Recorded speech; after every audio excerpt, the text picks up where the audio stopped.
창세기 6장 5절부터 12절 말씀을 보겠습니다.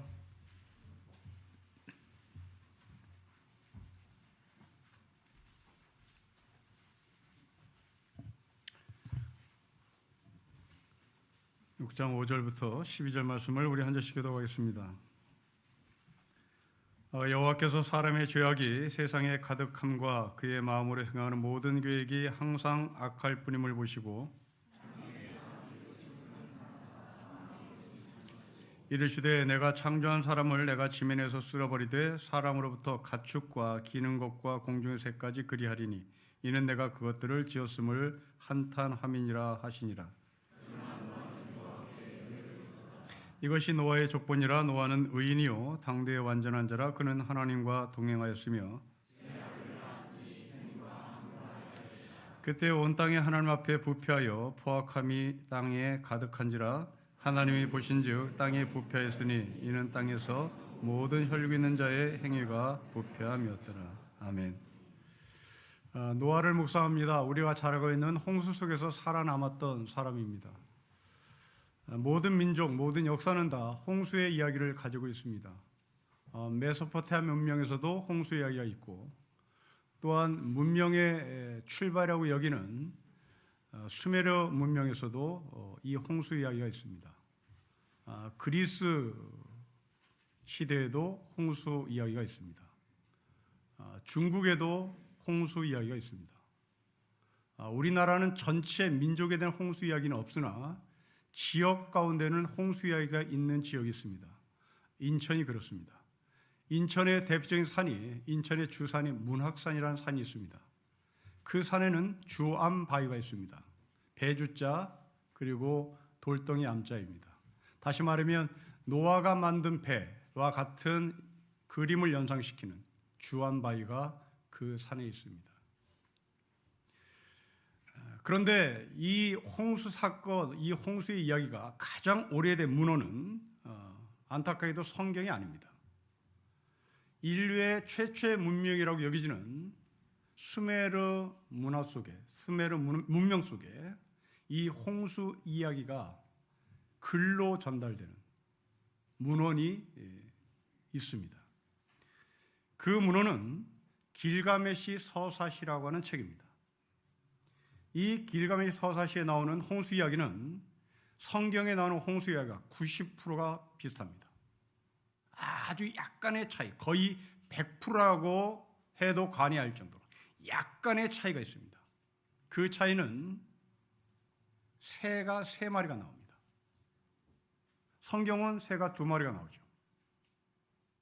길가메시 서사시에서는 까마귀, 비둘기, 그리고 제비가 나옵니다. 성경은 까마귀와 비둘기가 나오고 제비는 나오지 않습니다.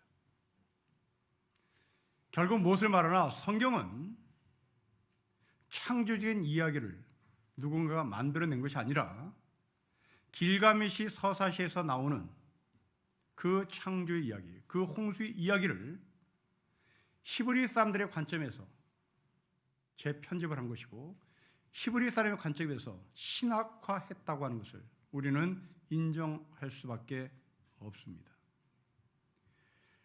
도대체 왜 이 홍수가 일어났는지, 그 홍수의 원인은 모든 민족이 갖고 있는 문헌의 공통점입니다. 신이 화가 났답니다. 오늘 성경도 하나님이 화가 나서 노아 시대에 홍수를 일으키고 노아를 통하여 사람을 구원시키겠다. 이것이 하나님의 계획입니다. 자, 우리는 여기서 기독교인으로서 본질적인 질문을 하나 해야 될 것이 있습니다. 왜 하나님은 화를 내는가? 이 질문입니다. 적어도 기독교의 하나님, 성경의 하나님은 사랑입니다. 사랑은 왜 화를 내는가? 사랑은 화를 낼 수 있습니다. 그러나 보편적인 사랑은 화를 내지를 않습니다. 그러면 왜 성경에 나오는 하나님은 사랑이라고 말씀하시며 화를 내는가? 그것은 신의 세계관 때문에 그렇습니다. 다시 말하면 신학 때문에 그렇습니다.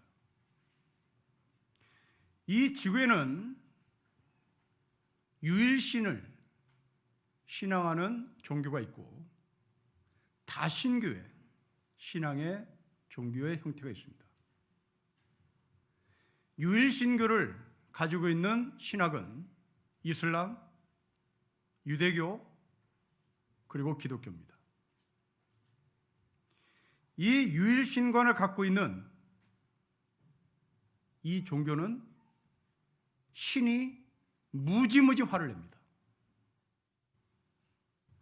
다신교가 있습니다. 대표적인 것이 그리스 로마 신화죠.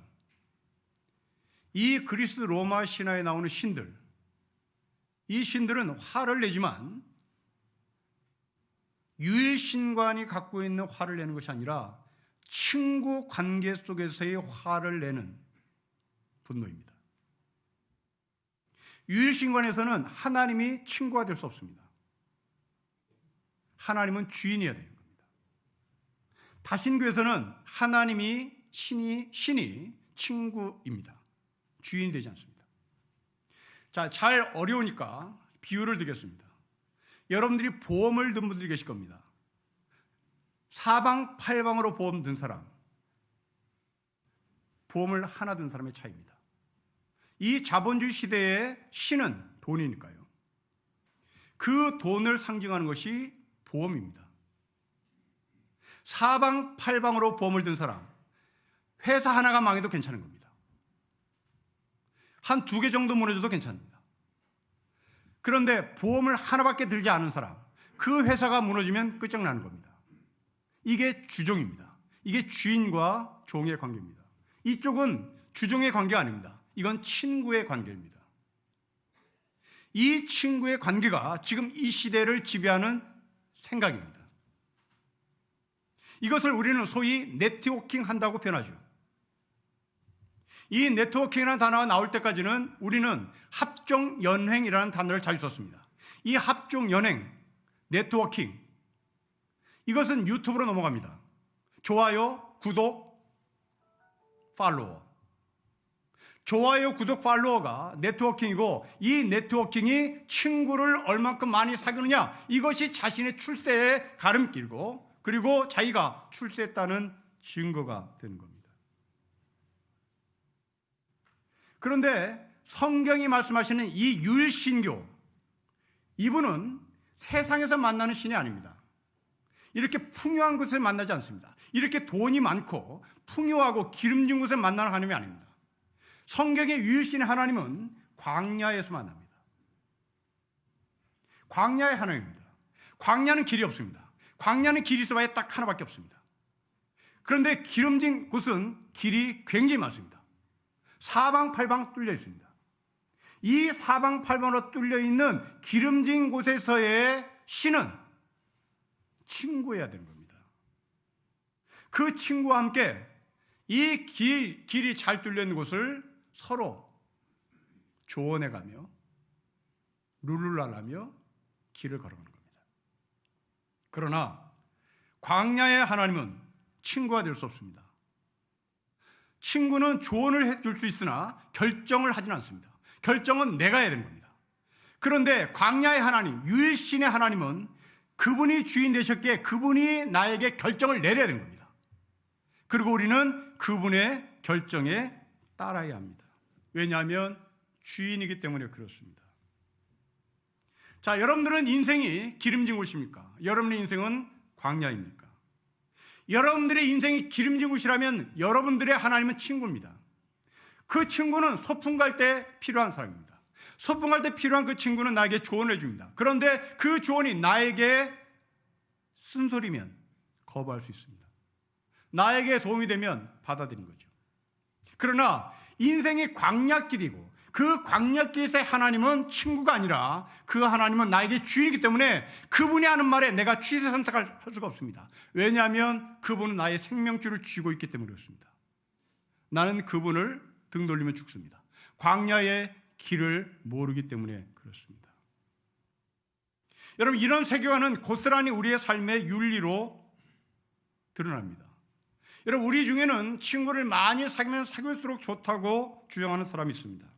어떤 사람은 극단적으로 친구가 필요 없다고 주장하는 사람도 있습니다. 친구가 없는 사람, 오직 자신을 믿어야 됩니다. 친구가 하나밖에 없는 사람, 그 친구만 믿어야 됩니다. 아무도 도와줄 수 없습니다. 이게 유일사관입니다. 다신교, 서로 네트워킹입니다. 많으면 많을수록 좋은 겁니다. 그 많으면 많을수록 좋은 그 문화를 지금 우리가 살고 있습니다. 자, 이렇게 분석해 보니 왜 하나님이 오늘 화를 내는지 그 이유를 우리가 알게 됩니다. 여러분, 1절부터 4절의 말씀을 다시 보십시오. 1절부터 4절은 바로 네트워킹을 하는 겁니다. 합종 연행을 하고 있어요. 사람을 많이 하면 알수록 좋다. 팔로우 하자. 좋아요, 구독. 1000만 간다. 100만 간다. 그 유튜브의 핵심은 돈이죠. 힘셈입니다. 오늘 본문 4절에서도 힘셈이 목적입니다. 네트워킹을 하는 이유, 친구 추가를 하는 이유, 힘이죠. 힘센 용사를 얻기 위함입니다. 그 힘이 부럽기 때문이죠. 여러분, 지금 우리나라는 외교관계가 지금 엉망진창이 되고 허점을 막 보이고 있습니다.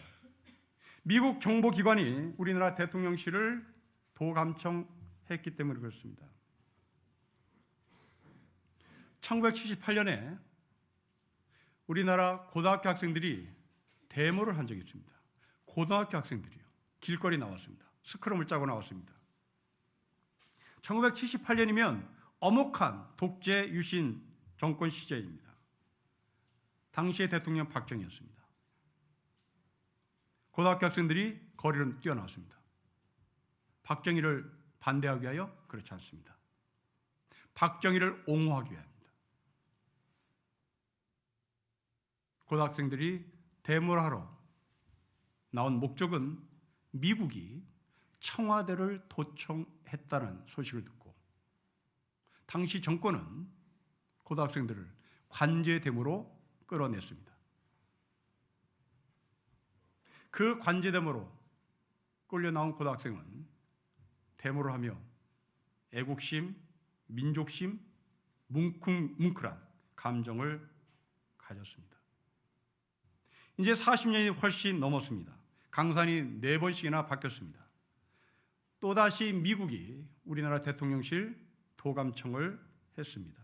그런데 정작 당사자들은 40년 전에 박정희 대통령이 분노했던 것과는 정반대였습니다. 미국은 선의로 도청을 했다. 선의로 감청을 했다. 미국은 절대 우리한테 나쁜 짓을 하기 위하여 하지 않았다. 그렇게 두둔했습니다. 여러분, 이런 논리라면 미국을 향하여 관제 데모를 일으킨 박정희 대통령은 국익을 훼손한 대통령입니다. 잘 이해가 가지 않으면 이렇게 비유를 들어보겠습니다. 제가 여러분 안방에 몰래카메라를 설치했습니다. 다 들여다봤습니다. 무슨 이야기하는 건지 다 들었습니다. 그런데 발각됐습니다. 그때 제가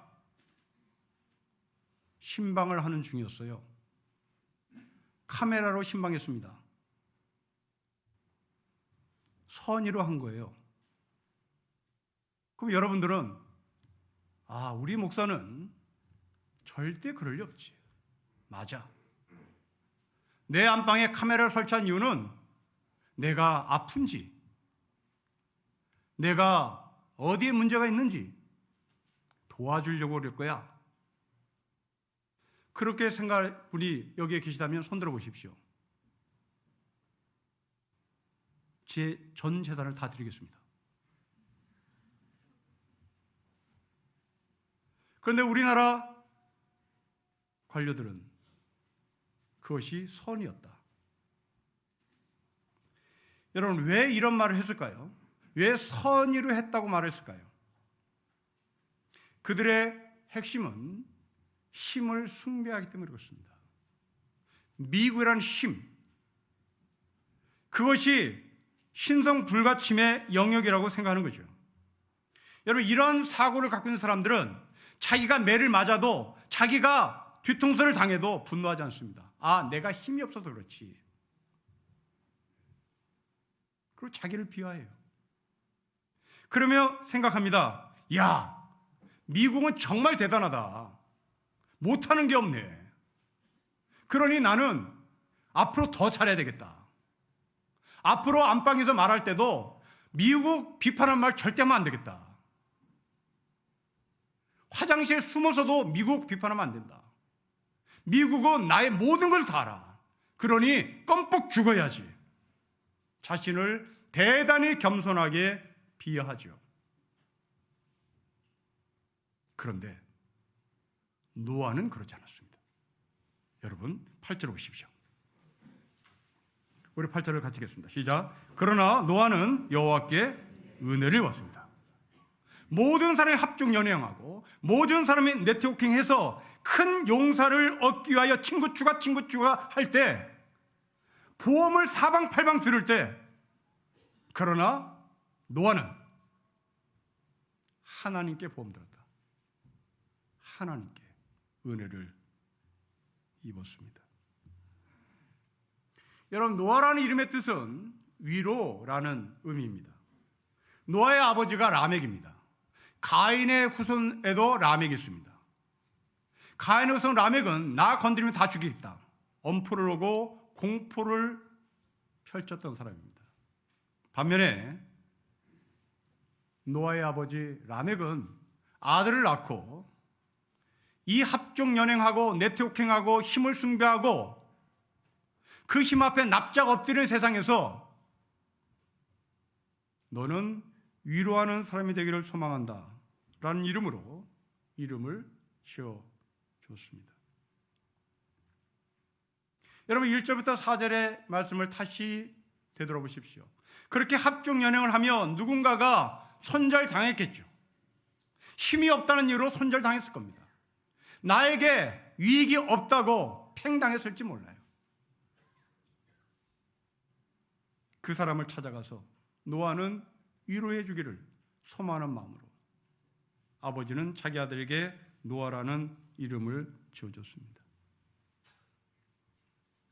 인터넷을 검색해 보니 배신당한 사람들이 상처를 극복하는 처방전 5가지를 이스라엘의 철학자가 제시를 하던데요.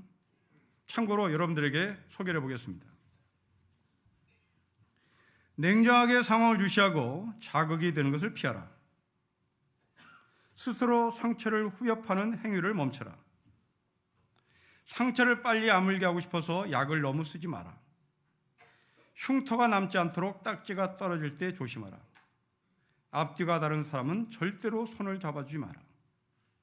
이스라엘 철학자가 상처받은 사람이 치유할 수 있는 방법입니다. 도움이 될지는 모르겠습니다. 그런데 이 5가지의 처방전 가운데 결정적으로 빠진 게 있습니다. 위로입니다. 위로해 줄 사람을 찾아라. 위로해 줄 사람을 만나라. 위로해 줄 사람을 만들어라. 그런 사람을 친구로 사귀라가 없습니다. 사랑하는 성도 여러분, 여러분들이 세상을 살면서 여러분들이 아플 때 찾아오는 친구 있습니까? 위로해 줄 수 있는 여러분의 동반자가 있습니까? 세상은 다신교로 합증 연행하며 많으면 많을수록 좋다고 생각하는 그 사고를 심고 있습니다. 그런데 놀랍게도 친구가 많으면 많을수록 상처를 받죠. 친구가 없는 사람이 오히려 상처를 덜 받습니다. 지금 이 시대의 현상입니다. 우리는 이런 사람을 위로하는 노아여야 하는 거죠. 노아는 합종연하는 세상 속에 유일 신교인 세계관을 갖고 하나님께만 보험을 들었습니다. 그 하나님으로부터 은혜를 받았습니다. 여러분들은 저를 잘 아십니다. 인간관계가 대단히 서툽니다. 저의 성격이기도 합니다. 그러나 저는 저의 성격만이 아닙니다. 저는 일부러 합니다. 일부러 그렇습니다. 일부러 저는 제 자신을 고립시켜야 합니다. 제 자신을 고립시키는 이유는 그래야만 하나님과 더 친밀해지기 때문에 그렇습니다. 저는 노예나 총회 활동을 하지 않습니다. 선배 목사들이 저에게 조언을 합니다. 그리고 충원을 합니다. 두루두루 노예를 다니고 두루두루 총회 사람들과 네트워킹을 해야 친분 관계를 유지해야 된다고. 저는 이해가 가지 않아서 다시 물었습니다. 왜 그러냐고. 그러자 선배가 하는 말입니다. 당신이 신림교회에서 어려운 일이 생겼을 때 당신과 연결되어 있는 네트워킹한 목사들이, 장로들이 당신에게 도움을 줄 수 있다라고 얘기했습니다. 저는 그때 반문했습니다. 도움을 받지 않습니다. 저는 교회에 문제가 있으면 그냥 떠납니다. 당신들에게 도움을 요청하지 않겠습니다. 이것은 제 스스로 저를 고립시킨 겁니다. 하나님을 붙들어야 하기 때문에 그렇습니다. 사람을 의지할 이유가 없기 때문에 그렇습니다. 만약에 제가 사람을 의지하면 저는 동문을 찾아가겠죠. 제 동문들 빵빵합니다. 제 동문들 이 사회의 주류들입니다. 그 주류들에게 저를 찾아가는 것은 결국 하나님을 배신하는 겁니다. 하나님은 스카이 대학의 주류들보다 더 센 나의 주인이시기 때문에 그렇습니다. 노아는 그렇게 살았습니다. 노아는 위로하는 삶을 살았고 남을 섬기고 품는 삶을 살았습니다. 여러분, 이 힘은 대체 어디서 나왔을까요? 여러분, 8절 말씀을 다시 보십시오. 은혜를 받았기 때문입니다. 자연인 노아가 아닙니다. 아버지 라멕이 노아야 너 위로하는 삶을 살아라 그렇게 말했기 때문에 아버지의 말에 순종한 것이 아니라 하나님의 은혜를 받았기에 노아는 노아의 이름다운 삶을 살았던 것이죠. 구약학자 브리즈만은 이 노아의 삶을 뉴 비잉이라고 표현했습니다. 새로운 존재. 사도 바울이 표현했던 새로운 피조물입니다. 하나님의 은혜를 받은 노아가 새로운 피조물이 되어서 정말 노아의 이름답게 상처받은 사람을 위로해 주었다는 말입니다. 사람들이 인간관계를 잘해야 세상을 잘 살 수 있다고 말할 때 노아는 하나님의 은혜를 의지했고 그 은혜 속에 자신의 이름에 걸맞는 삶을 살았습니다. 이제 그것만이 아닙니다. 노아는 위로하는 사람으로 끝나지 않았습니다. 여러분 9절을 보십시오. 노아는 의인이었습니다. 우리 같이 읽겠습니다. 시작. 이것이 노아의 조건이라 노인은 의인이요 당대 완전한 자라 그는 하나님과 동행했습니다. 여러분, 위로하는 노아와 의인인 노아가 서로 짝이 맞지 않습니다. 여러분, 위로는 그냥 위로인 겁니다. 위로는 좋은 말만 하는 거예요. 위로는 따뜻한 말만 하는 겁니다. 의인은 따뜻한 말만 하지 않습니다. 이것은 찬물을 끼얹는 얼음장처럼 차가운 말도 해야 하는 겁니다. 과연 노아는 어떤 위로의 삶을 살았는지, 어떤 의인의 삶을 살았는지 우리는 모릅니다. 성경에는 아무것도 나오지 않습니다. 그런데 유대교 전승에 의하면 노아는 설교자였다라고 전승에서 내려옵니다. 그렇다면 이 노아의 설교는 치유하는 위로의 설교가 포함되며 동시에 얼음장처럼 차가운 설교가 같이 있었다는 말입니다.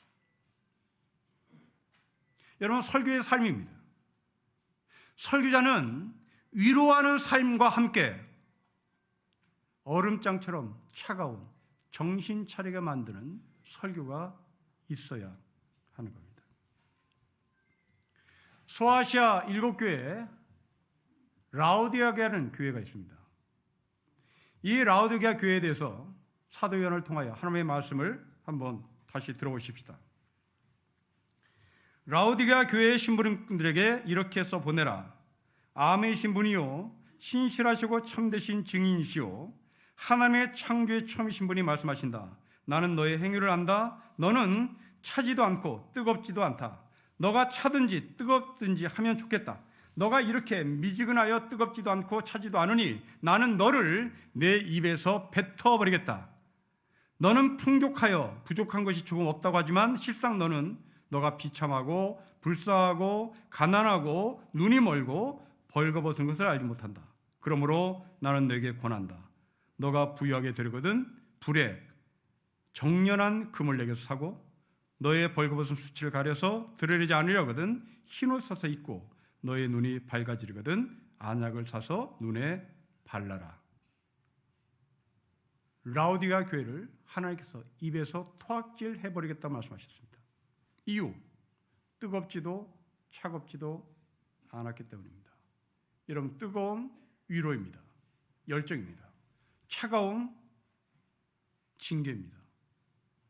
차가운 얼음장처럼 차가운 설교요. 곧 의로움을 요구하는 겁니다. 라디오 교회는 이 두 개를 놓쳐버렸습니다. 그리고 차지도 덥지도 않는 설교, 하나만한 소리, 그것으로 라디오 교회 교인들은 신앙생활을 한 것으로 착각했던 거죠. 결국 서서히 죽어가 말았습니다. 사랑하는 성도 여러분, 여러분들이 언제 생각이 무너지고 언제 생각이 썩기 시작했습니까?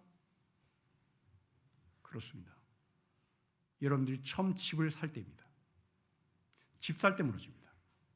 언제 무너집니까? 여러분들이 직업을 갖는 순간 무너집니다. 여러분, 기독교는 언제 무너졌습니까? 313년부터 무너지기 시작했습니다. 기독교가 제도 종교로 자리 잡는 순간 기독교는 썩습니다. 어떤 실험가가 개구리를 죽이는 방법을 고안했습니다. 고통 없이 죽이는 방법. 몇 번의 실험을 거쳤겠죠. 처음에는 뜨거운 물에 집어넣습니다. 그랬더니 개구리가 펄쩍 뛰면서 도망 나왔습니다. 두 번째 뜨거운 물에 개구리를 또 집어넣습니다. 도망 나오지 못하고 거기에서 즉사했습니다. 세 번째, 미지근한 물에 넣습니다. 그리고 서서히 온도를 높였습니다. 신나게 물속에서 헤엄치고 다녔습니다. 그런데 자기가 죽었는지 모른 채 서서히 온도를 올림으로 말미암아 개구리는 그냥 삶아 죽임을 당했습니다. 이는 우리의 삶입니다. 우리는 교회에 앉으면서 서서히 죽어가고 있는지도 몰라요. 왜?